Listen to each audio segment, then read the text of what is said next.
We often blame each other for things of various kinds, including actions and omissions to act, consequences of actions and omissions to act, and representational psychological states that partially constitute our mental bearing towards the world around us. Do we often merit blame for such things? If not, then inappropriate blame responses are more common than we're ordinarily inclined to think. All engaged in the question of whether we often merit blame for things of the indicated kinds by scrutinizing an argument for the scarcity of direct or non-derivative blameworthiness, that is, blameworthiness for something that is not derived from blameworthiness or something else. After presenting this argument for the scarcity of direct blameworthiness, which we call the scarcity argument, I'll defeat two recent arguments that bear on its most controversial premise, namely the thesis that one is directly blameworthy for an action or omission to act only if one believes that the relevant conduct to be wrong when it occurred. I'll then develop a new objection to the indicated doxastic requirement on direct blameworthiness for one's conduct. This new objection to the pertinent requirement focuses on the phenomenon of practical decision, that is essentially intentional momentary mental action of forming an intention to do something. For helpful discussion of the practical decision, see chapter 2 of Mealy. For a discussion in defense of the thesis that practical decision is essentially intentional, see Coffman. Finally, I'll mind this decision-focused objection in which the denial of certain kinds of resultant moral luck plays an important role for additional lessons about cognitive requirements for blameworthiness. Terms and assumptions. First, I'll need to define some terms and flag some assumptions. I'll use conduct in a broad way that covers agent's actions as well as the omissions to act. By deem X wrong, I mean I believe at least dispositionally of X that it's all things considered morally wrong. For helpful discussion of the dispositional belief, see Audi. By X blames Y for Z, I mean that X bears toward Y a hostile blame emotion at the basis of Z. Paradigmatic hostile blame emotions include at least certain kinds of resentment and inclination and guilt. See, for instance, Drawson, Wallace, Rosen, Graham. Gideon Rosen contrasts such blame emotions with related reactions that Tim Scanlon discusses. We have a range of responses that might aptly be called blame. According to Scanlon, for example, we blame X for A when we downgrade our relationship with X. Coming to trust him less or think of him as less of a friend in light of attitudes manifesting behavior. The social distancing is a real phenomenon, yet it lacks the feature that certain other forms of blame possess, which seem to make these forms of blame especially puzzling and distinctive. To see what I have in mind, note that the blame in Scanlon's case is consistent with unalloyed pity and solicitude. The sort of blame that interests me is always harsh. Resentment, indignation are forms of anger. As such, they are hostile sentiments incompatible with unalloyed pity and concern, as is guilt in its own way. I assume that distinctive harshness or hostility of such a blame emotion consists at least partly in its representing its target as deserving, meriting, having earned a certain kind of suffering, namely induction of a certain essentially unpleasant mental state. A bit more precisely, I argue that X is blaming Y for Z involves X as seeing Y as deserving induction of a certain essentially unpleasant mental state on the basis of Z. Does this assumption really hold in the case of guilt? Arguably, yes. Blaming yourself for Z involves your having a certain essentially unpleasant mental state that strikes you as deserved on the basis of Z. My S is blameworthy for X. I mean that S deserves to be the target of a hostile blame emotion on the basis of X. Finally, I assume that S deserves to be the target of hostile blame emotion E on the basis of X only if E does not misrepresent S's relation to X. Note that given our stipulated definition of X is blameworthy for X, the assumption I've planned jokingly entail that S is blameworthy for X only if X deserves or merits induction of a certain essentially unpleasant mental state on the basis of X. For example, a painful awareness of the harm that S has caused or risk the disrespect S showed, and so on. The scarcity argument. Version of the scarcity argument can be found in recent work, among others, Michael Zimmerman, Gideon Rosen, and Neil Levy. Here's a relatively concise, formal statement of the scarcity argument.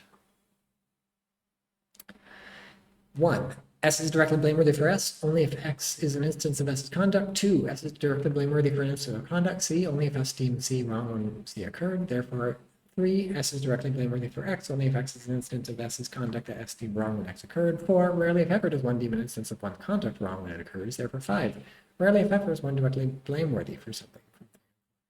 While 5 does not obviously entail a radically revisionist conclusion that a radically revisionist thesis that we're rarely if ever blameworthy for something, see Clayman Morgan for some discussion of relevant issues, I agree with Randall Clark and others that 5 is a highly revisionist thesis. What should we make of the scarcity argument? Here I'll focus exclusively on 2, the scarcity argument's most controversial premise, that you're directly blameworthy for instance of conduct C only if S deems C when it occurs. For a supportive discussion of 1, see Clark, see Coffman. For a critical assessment of recent arguments against 1, see by Graham. As for 4, even Craig for the scarcity argument endorses fine with minimal discussion. There's the clear-eyed wrongdoing. Mealy relays the survey results that cast him down on 4. In the next section, I'll defeat an argument for 2, inspired by Pauline Sliwa. Then, after defeating an argument against 2 due to Clark, I'll develop a new argument against 2 that focuses on the phenomenon of practical decision. Let's put the scarcity argument into Hypernomicon. I don't know if I like calling it the scarcity argument.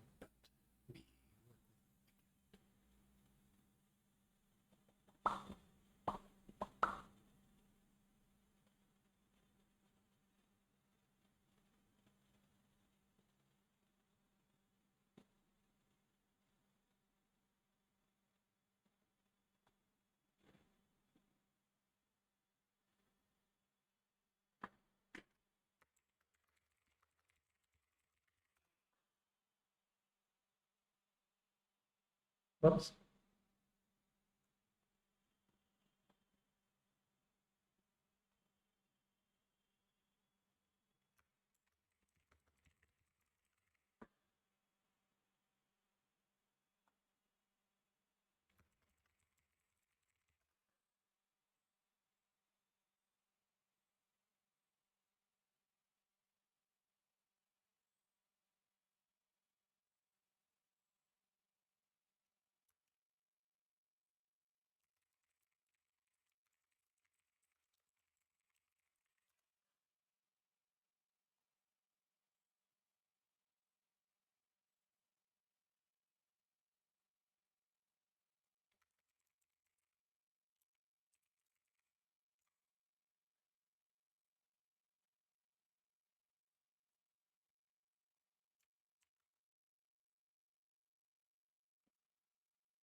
Hooray.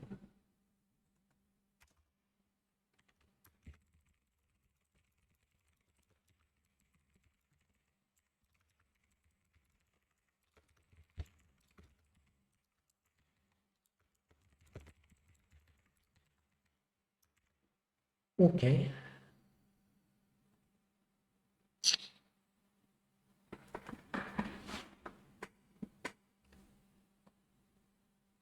An argument for 2. Here's an argument for 2 inspired by Sliwa. S is directly blameworthy for an instance of wrongdoing. For an instance of conduct C, only if C was an instance of intentional wrongdoing. If C was an instance of intentional wrongdoing, then C's agent deemed C wrong when C occurred. Therefore, S is directly blameworthy for an instance of conduct C, only if S deemed C wrong when C occurred.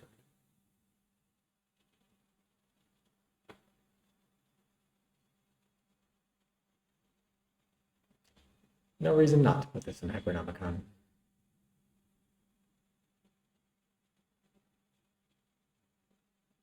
These are called counter-arguments, but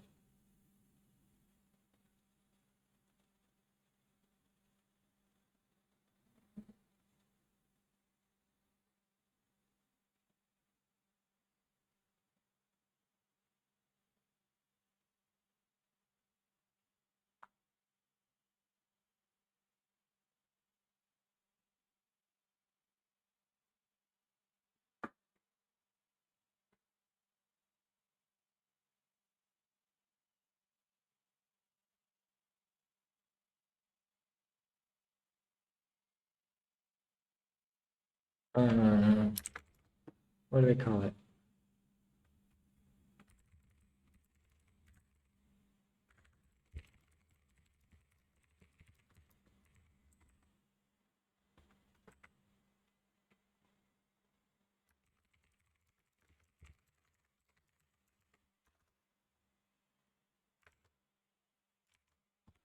I keep doing the wrong button.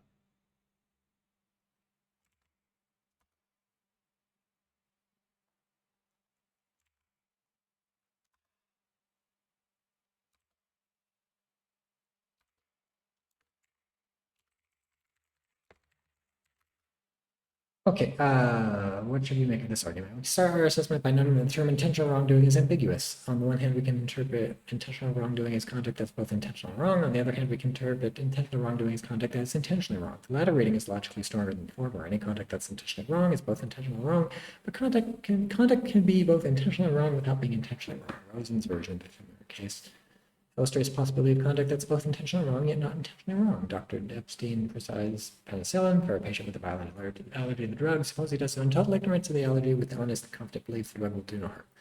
Suppose the patient's allergy was clearly noted on his chart, with the doctor simply forget to check, and by clear violation of standard medical procedure, Epstein intentionally wrongly prescribed penicillin for his patient, but he didn't intentionally wrongly prescribe penicillin for his patient. Note also, for the sake of completeness, we should convert Rosen's claim into one wherein Epstein intentionally wrongly omits to prescribe penicillin for his patient. Suppose the patient need for penicillin is clearly indicated in the forgotten chart, but doesn't intentionally wrongly omit to prescribe penicillin for its patient. Does the Sliwa inspired argument for 2 succeed on either reading of the intentional wrongdoing? We call in Rosen Epstein's case reveals that one's conduct can be both intentional and wrong, even if one does not deem that conduct wrong when it occurs. According to 1.2, it's tenable only if we read it as follows. If C was intentionally wrong conduct, then C's agent deems C wrong when C occurred. The clarification of 1.2 requires a corresponding clarification of 1.1 is directly blameworthy for instance conduct C. Only if C was intentionally wrong conduct. Says C will inspire argument for 2 succeeds only if it employs 1.1 star. The question now arises whether C provides grounds for preferring 1.1 star, the logically weaker and thus preferable reading of 1.1, according to which one is directly blameworthy for instance conduct only if that conduct is merely both intentional and wrong, as opposed to being intentionally wrong. There's this thing that says in support of 1.1. Appeals to intentional rationale are pervasive in our practice of attributing blame. Consider how blame is typically expressed. When I blame you for having wronged me, I might accuse you of having done this intentionally or on purpose. I might say you knew exactly what you're doing. In fact, to say that someone has done a wrong intentionally just is to blame them for it. Now think about being on the receiving end of the blame. You might go along with it, offer an apology, express remorse, or hope to be forgiven, or you may reject it. One way to do so is provide justification for your action. Another way is to acknowledge the wrong but offer an excuse. And a typical way of doing this is to say things like this. I didn't mean to upset him. I didn't intend to damage his shirt. I had no idea this was such a sensitive topic. I really didn't realize this was the wrong thing to do. These tensions all have something in common. Appeals all have something in common. They are appeals to one's action, hence the wrong is committed being unintentional. The notion of the intentional wrongdoing is that's the heart of our negotiations about blame. As noted at the outset, and as the reflection on a wide range of cases confirms, Rosen's Epstein case, standard drunk driver cases, etc., we often blame each other for things other than intentional conduct. Such things include consequences of actions in the omissions act, as well as acquisition and reposition in certain representational psychological states. In my view, the most charitable summary of C was blamer-focused claims that we often ascribe intentionality or wrongful conduct that we deem directly blameworthy. Such an interpretation of C was blamer-focused claims doesn't render them irrelevant to 2, since 2 concerns direct blameworthiness. So far as I can see, though, C was blamer-focused claims support at most the logically weaker reading of 1, namely the thesis that S is directly blameworthy for an instance of conduct only if that conduct is both intentional and wrong, and therefore doesn't justify endorsement of 1.1 star. Do say with blamee focused claims justify endorsement of 1.1 star. The first 3 defenses of the SUA highlights are designed to provide the blamer with evidence that the blamee didn't do any of the following things intentionally: upset the relevant person, damage the relevant shirt, raise an extremely sensitive topic. Currently, the reflection on the first 3 defenses supports at most the weaker reading of 1.1 and doesn't justify endorsement of 1.1 star. What about the fourth, the moral ignorance citing defense that SUA highlights? I really didn't realize this was the wrong thing to do. Here, it's essential to keep in mind that the defenses that SUA highlights are to be understood as commonly encountered, frequently successful moves in everyday blame involving conversations. I submit that mundane blame involving exchanges, the kind of moral ignorance cited defense that's commonly encountered and frequently successful, is in fact an indirect citation of factual ignorance designed to provide the blamer with evidence that the relevant conduct was unintentional. See this? Imagine that Rosen's Dr. Epstein described a few paragraphs back. I know. Was to defend himself from blame response based on his instructing the patient to ingest a thoroughly harmful substance by uttering, I didn't realize this was the wrong thing to do. I submit that by far the most natural and charitable way to understand Epstein's utterance is an assertion that he didn't know the patient was allergic to penicillin, which assertion serves to provide the blamer with evidence that Epstein didn't intentionally instruct the patient to ingest a thoroughly harmful substance. And so, as we'll see with blamer-focused claims or blamey-focused claims, seems to support at most the weaker reading of 1.1, thus still justified endorsement of 1.1 star. In some, the same inspired argument for 2 fails because neither of the 2 possible readings of the ambiguous expression intentional wrongdoing render both the arguments premisely reasonable. 1.1 is unjustified on the stronger interpretation, conduct that's intentionally wrong, but 1.2 is unjustified on the weaker interpretation. Okay.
It was a delivery.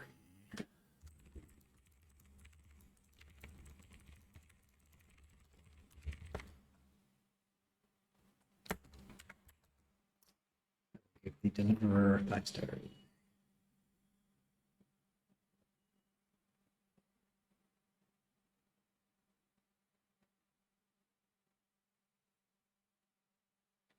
Five stars.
This is directly blameworthy for instance of conduct C, only if C was intentionally wrong conduct.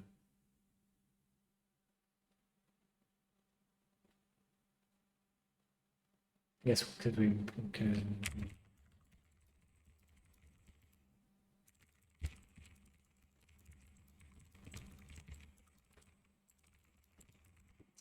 Okay, that's the argument, I think. Whatever. I'm not thrilled by it, but I don't hate it. We now turn to an argument against 2 due to Clark. Clark's argument against 2 can be stated as follows.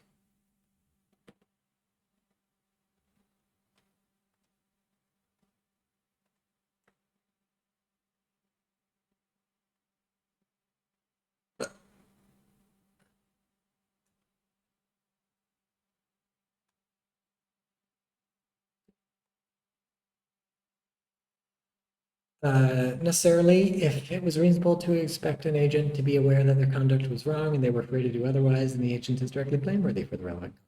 Possibly, it's reasonable to expect an agent to be aware that their available conduct was wrong, even though the agent doesn't deem their conduct wrong when it occurs. Therefore, possibly one is directly blameworthy for an instance of conduct that one didn't deem wrong when it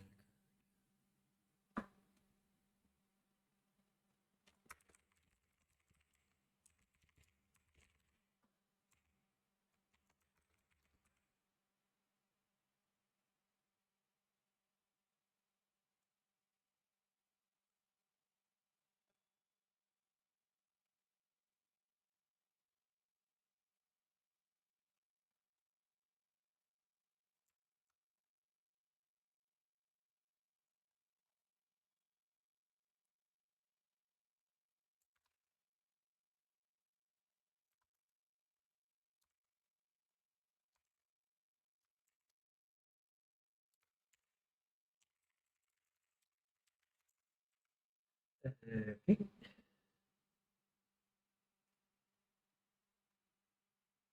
What should we make of this argument? I accept 7, but deny 6.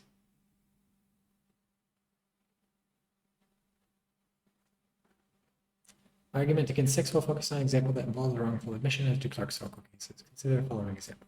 Okay, let's put the argument in here.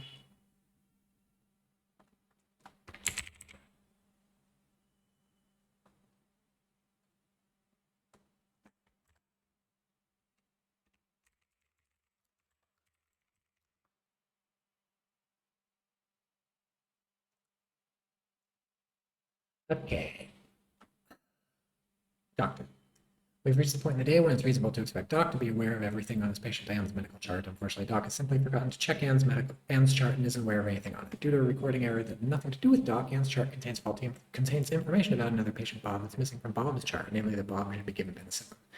Doc carefully consults Bob's chart and the information on which would lead any competent doctor to conclude that Bob should not be given penicillin. Having justifiably concluded that Bob should not be given penicillin, Doc avoidably omits to give Bob penicillin. This case is expired by a reflection of Rosen's, Epstein, and Itzkowitz cases. When Doc avoidably omitted to give Bob penicillin, it was reasonable to expect him to be aware of everything on Anne's chart. Due to the recording error, Anne's chart contained information about that Bob should be given penicillin. So when Doc avoidably omitted to give Bob penicillin, it was reasonable to expect Doc to be aware that Bob should be given penicillin. But when Doc avoidably omitted to give Bob penicillin, it was reasonable to expect Doc to be aware that he should give Bob penicillin, then it was, at the indicated time, reasonable to expect Doc to be aware that he was wrongly omitting to give Bob penicillin. So when Doc avoidably omitted to give Bob penicillin, it was reasonable to expect him to be aware that he was wrongly omitting to give Bob penicillin. So 6 entails that Doc is directly blameworthy for omitting to give Bob penicillin, but Doc is not directly blameworthy for omitting to give Bob penicillin, if you say so.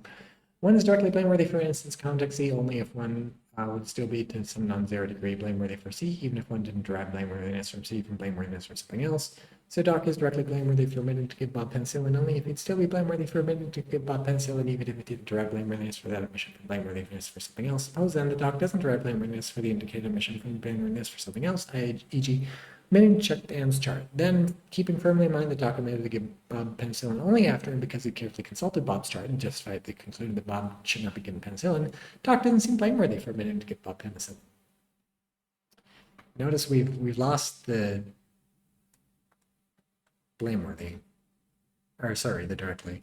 Hence, if Doc didn't deserve blameworthiness for the intent indicated omission from blameworthiness for something else, then it seems Doc would not be blameworthy for the omission. Hence, Doc is not directly blameworthy for omitting to give Bob penicillin. I don't buy it. Put it in hypernomical.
Keeping firmly in mind that Doc omitted to give Bob penicillin only after because he carefully consulted Bob's chart and justifiably concluded, Doc does not seem blameworthy for omitting to give Bob penicillin.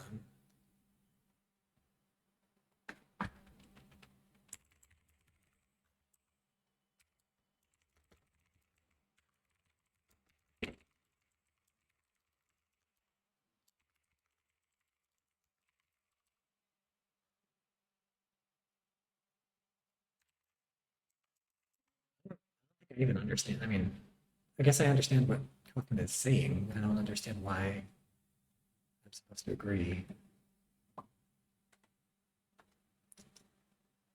Okay, we turn now to a different from Clark's argument against 2, one that focuses on the phenomenon of practical decision. Say that S decides to A just in case S actively intentionally forms an intention to A. Say also that S performs an action A unmindfully just in case S doesn't have an A beliefs about A when S performs A.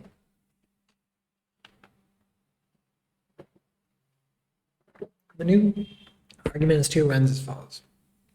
Argument against 2 runs as follows. Necessarily if an agent who neither believes nor evidence to deciding to A would be permissibly, okay, necessarily if an agent who neither believes nor has evidence that deciding to A would be permissible, avoidably and wrongly decides to A, despite consciously knowing both that A would be wrong and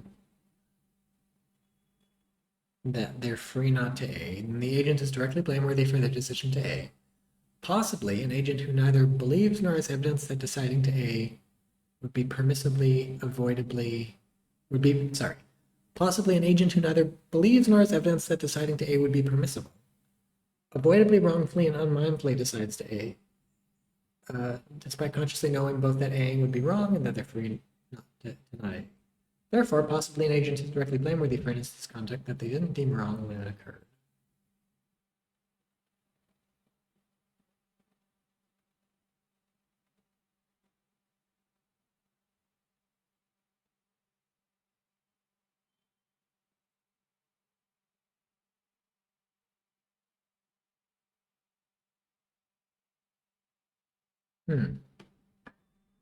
We'll see.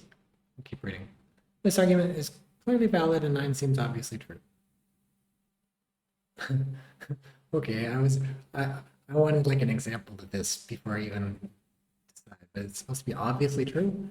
Possibly, an agent who neither believes nor has evidence that deciding to A would be permissible, avoidably, wrongfully, and unmindfully decides to do A, despite consciously knowing that. Okay, what does it mean? It doesn't have any beliefs about A when they perform A.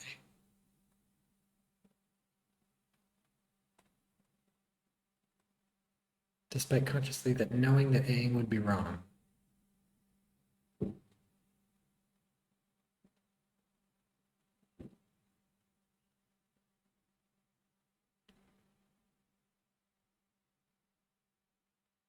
I don't understand. It's supposed to be obviously true, and I don't even understand. Some theorists argue that we can't ever believe anything about our decisions until after they're made. Many more grant that we at least sometimes can't believe anything about our decisions until after they're made. Not until only that's metaphysically possible that there be an agent who at least one occasion doesn't believe anything about their decision until after it's made.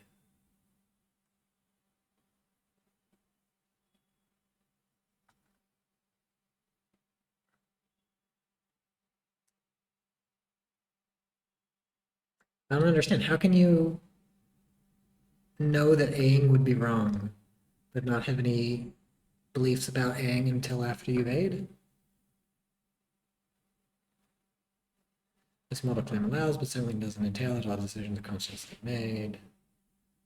I don't understand. As for 8, it strikes me as quite plausible intuitively, and it's arguably entailed by following even more intuitively plausible thesis. Necessarily, if an agent performs an action A intentionally while consciously knowing that they are wrongly Aing, despite being free not to A, then the agent is blameworthy for Aing. To clarify, the antecedent of the conditional should be read as so that despite being free to not A lies within the knowledge operator's scope, the antecedent ascribes conscious knowledge of the following proposition. I am wrongly Aing despite being free to not A. For an affirmative discussion of principles like 10, see Whitaker and Gates. To see the plausibility of thought that 10 entails 8, assume that 10 is true while 8 is false. I mean, I'm already convinced, but whatever. 8 is false. There could have been an agent who, while neither believing nor having any evidence that deciding to A would be permissible, avoidably and wrongly decides to perform an avert action A, say shoot a sword an enemy, despite consciously knowing both that A would be wrong, but they're free not to A, yet isn't in any way blameworthy for their decision. Imagine that the decision is the agent's first bit of conduct, so they can't be derivatively blameworthy for it. Such an agent could go on to execute their actively formed intention to A, say they shoot the sworn enemy, while still consciously knowing both that Aang would be wrong and therefore still free to avoid Aang. By 10, such an agent would be blameworthy for A, therefore if 10 is true but 8 is false, that could be a case of resultant moral bad luck, where one is more blameworthy for executing an action acted to form attention to A than one would have been had one merely decided to A. It clearly seems, however, that there couldn't be such a case.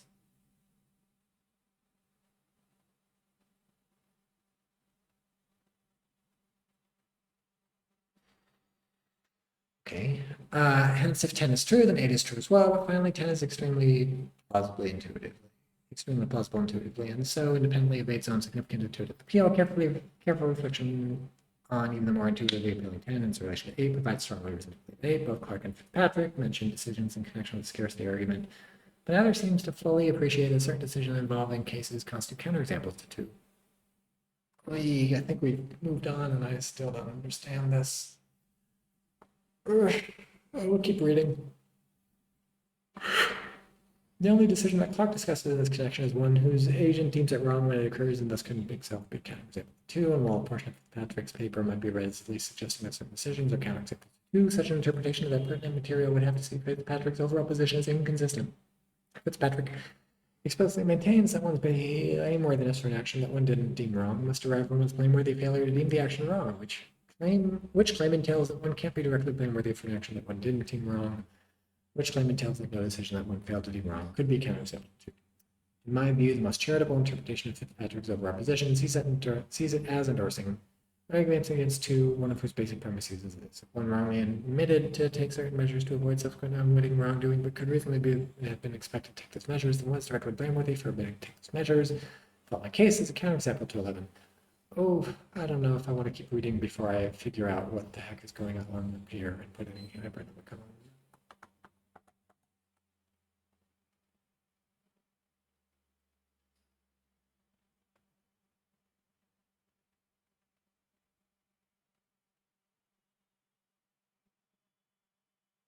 Well, since this is supposed to be like obvious, we're just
okay.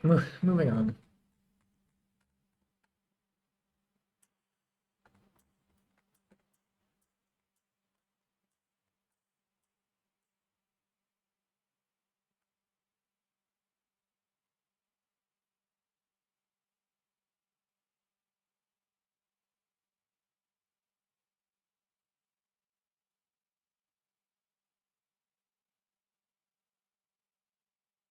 Okay. If one is wrongfully omitted, we did this. The following case is a counterexample to 11. Exciting. We've reached a point in the day where it's reasonable, We've reached a point in the day where it's reasonable to expect Doc to be aware of everything on his patient Dan's medical chart. Unfortunately, Doc has simply forgotten to check Dan's chart and doesn't remember anything on it due to a recording error that has nothing to do with Bob. Dan's chart contains information about Bob that's missing from Bob's chart, namely that the bottom should be tested for penicillin allergy. Bob carefully consults Bob's chart and the information on which would lead a competent doctor to conclude that Doc should not test Bob for penicillin allergy, having just concluded that Bob should not be tested for penicillin allergy. Doc wrongly omits to test Bob for penicillin allergy. Doc wrongly omitted to take certain measures to avoid subsequent unwitting wrongdoing, e.g. unwitting. So this is just basically. E.g., unwittingly prescribing penicillin for a patient with penicillin allergy, namely test positive for penicillin allergy. Moreover, it was reasonable to expect the doctor to test positive for penicillin allergy. It was reasonable to expect doctor to know that he should test positive for penicillin allergy. It is reasonable to expect doctor to do whatever it's reasonable to expect doctor to know what he should do. More generally, if it's reasonable to expect one knows that one should A, then it's reasonable to expect one to A. Fitzpatrick, Potter can reasonably be expected to know better in this to avoid doing so. 11 entails that Doc is directly blameworthy for omitting test Bob for penicillin allergy, but as can be established with an argument like the one presented to Bob with connection with Doctor, which I did not buy, Doc isn't directly blameworthy for omitting test Bob for penicillin allergy, hence 11 false, and so scarcely argument fails due to Jew's falsity. Reflection on certain kinds of practical decisions reveals that one can be directly blameworthy for an instance of conduct that one didn't deem wrong when it occurred. In the next section of the derives some additional lessons about cognitive requirements for blameworthiness in light of the part of reflection on 8. Some additional lessons.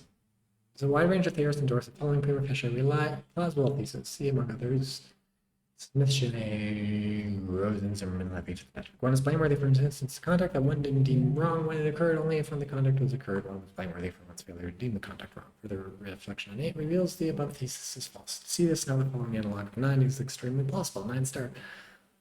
Possibly an agent who neither believes nor has evidence that deciding to do A would be purposeful and is blameworthily incapable of forming beliefs that the decisions avoidably and wrongly decides to A despite consciously knowing both that A would be wrong and 2 that they're free not to A.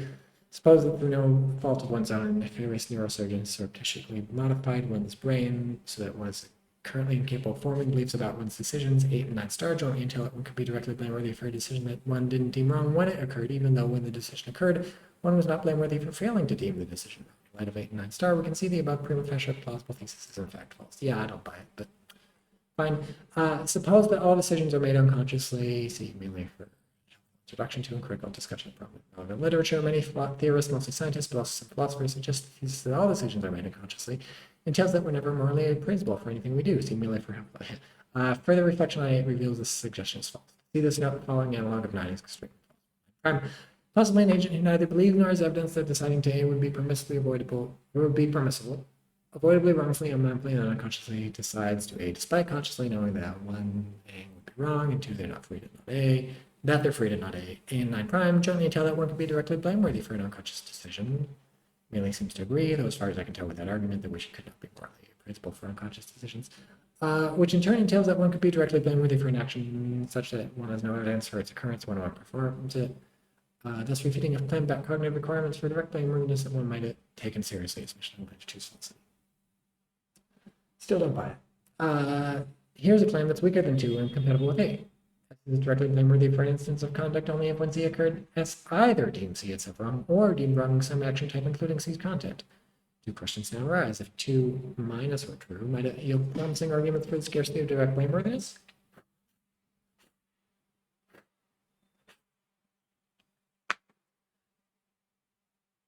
And is 2 minus true? All the rest of the former question in the remainder of the subsection and the latter question in the next subject.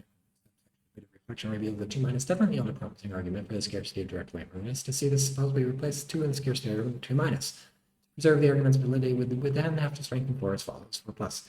Rarely, if ever, does one either deem wrong an instance of one's conduct when it occurs, or deem wrong some action type, including the content of one's conduct when the conduct occurs. According to 4 plus, it rarely happens that one conduct includes an action type that at least dispositionally believes to be wrong. This doesn't strike me as all plausible. In fact, it strikes me as downright implausible. The action of an argument for...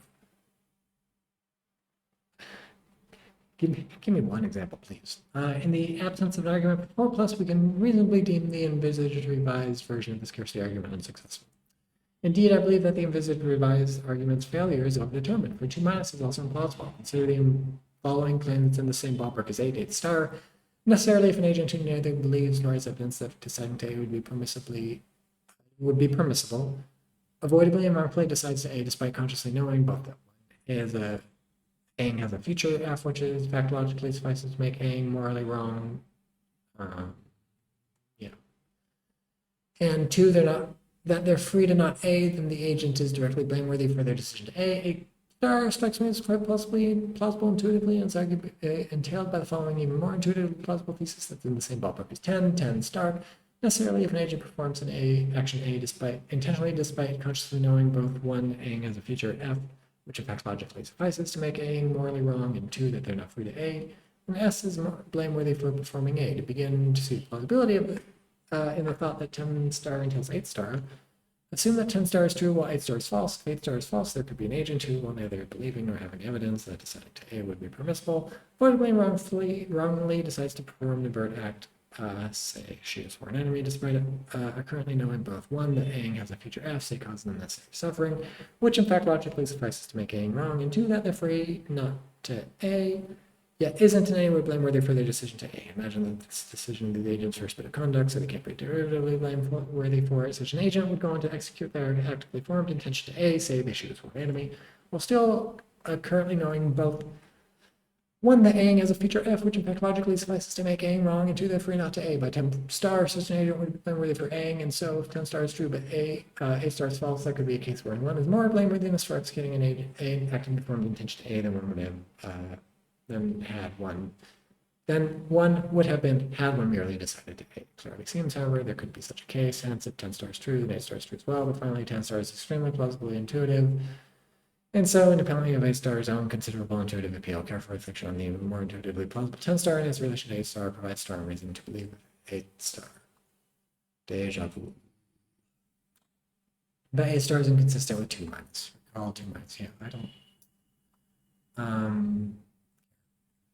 Reflection on 8 star also sees our way past the following thesis that Chabot employs an argument for the impossibility of direct blameworthiness, proximally undetermined action, a directly blameworthy, proximally undetermined action, where an event is proximally undetermined, just in case the immediate past and laws of nature are logically consistent with its non-occurrence. GP. We cannot reasonably hold a self-governing agent to a norm of expectations concerning how she chooses and acts on some occasion, unless we can reasonably expect her to guide her actions and actions by those expectations on that occasion, so the guidance principle. According to Chabot, self-governing agents, someone who faces a choice between 2 alternative courses of action, where she will be free from the external influence in adopting either course, and where she will be free from its external influence in adopting either course, and where she will exercise her ordinary capacity for self-governance and selecting what she does. Evidently, Chabot restricts GP to what he calls self-governing agents in order to cite some Frankfurt cases. Moreover, one guides one's decision to A by the expectation that one decide to A only if one's belief that one morally should A is among the causes of one's decisions to A, given other claims that Chabot endorses, which I hereby concede. GP entails a following claim, GP star. A self-governing agent DES is directly blameworthy for deciding to A only if one S had decided to A, it was reasonable to expect S to decide against A on the basis of belief that S morally should not A. 8 star until the GP star is false. To see this suppose the self-governing Sam has maximally firm belief that slaveholding is permissible and does not believe that slaveholding is wrong. Consistent with this supposition, we can stipulate the following claim. Sam neither believes nor has evidence that deciding to hold slaves is permissible, nor that once believing that A is permissible is consistent with once neither knowing that deciding to A is permissible nor having evidence that deciding to A is permissible. I think this is supposed to explain what I was confused about earlier.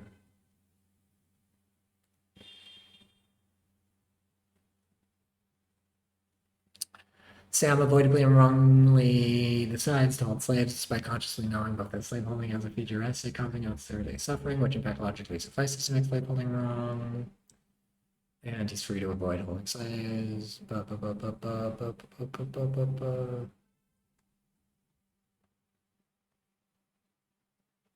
Yeah,